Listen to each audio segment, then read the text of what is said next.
Əlxan Məhərrəmoğlu 1988-ci ildə Qərbi Azərbaycandan qaçqın gəlmişəm Mingəçevir şəhərinə. Uzun müddət Mingəçevir şəhər sakiniyəm. Mingəçevir şəhərində yaşayıram. Azinko şirkətində qaynası vəzifəsində işləyirdim. Həmin 2011-ci il avqust ayının 13-dən mən Azinko şirkətində qaynaqçı işləyərkən onurğa sütunundan xəsarət aldım. Xəsarət aldığım gündən sex rəisi tərəfindən, müdiriyyət tərəfindən müraciətlər etdim ki, mən xəsarət almışam, məni təcili yardım çağırın. Təcili yardım çağırmadan yol maşını ilə məni xəstəxanaya apardılar. Orada da mənə yolda gedəndə dedilər ki, heç bir aidiyyəti qurumlara müraciətlər etmək, şikayətlər etməklə biz sənə nə lazımsa köməklik göstərəcəyik, maddi mənəvi cəhətdən köməkliklər göstərəcəklər. Mən də bunların dedikləri sözlərə inandım. Hal-hazırda indiyənə kimi də heç bir Azinko şirkətindən nə maddi cəhətdən, nə mənəvi cəhətdən köməklər görmürəm. 2013-cü ildən pensiya düzəltmişdim xəstəxanalarda yata-yata.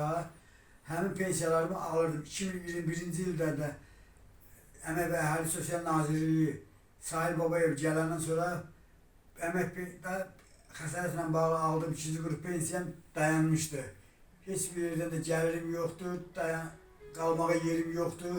Küçələrdə gecələr küçələrdə qalıram. Aidiyyəti orqanlardan tələbim budur ki, xahişim budur ki, mənə xahiş edirəm, heç olmasa dövlətin bağlasında olan yataqxanalardan bir dənə sığınacaq yer versinlər.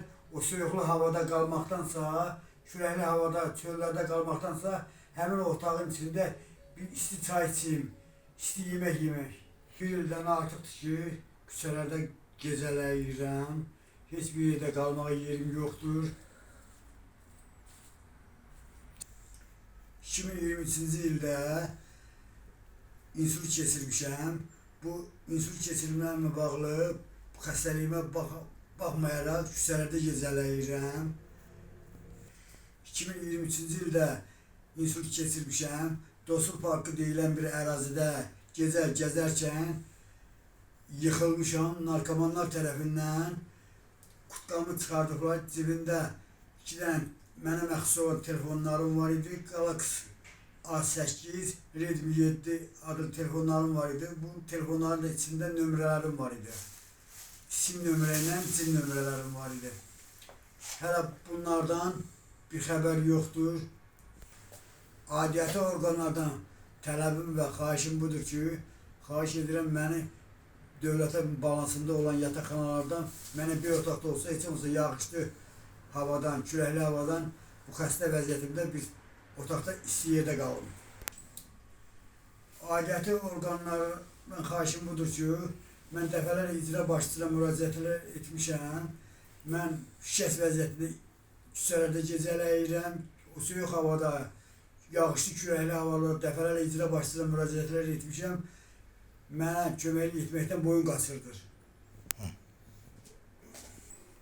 Aidiyyəti orqanlardan xahişim budur ki, iş adamlarından xahişim budur ki, mənim bu şikəstliyimi nəzərə alıb, mənə maddi cəhətdən, mənəvi cəhətdən köməklər göstərsinlər ki, mən vaxtında dəvə dərmanlarımı alıb, müalicələrimi elətdirə bilim.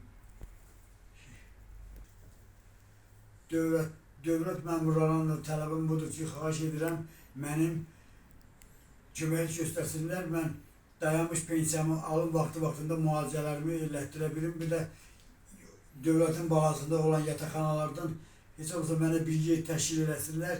İsti yerdə mən də qalmaq istəyirəm. Bu şikəst vəziyyətində soyuq havada qala bilmirəm. Əlaqə nömrəm də budur. 055 777 2095-dir.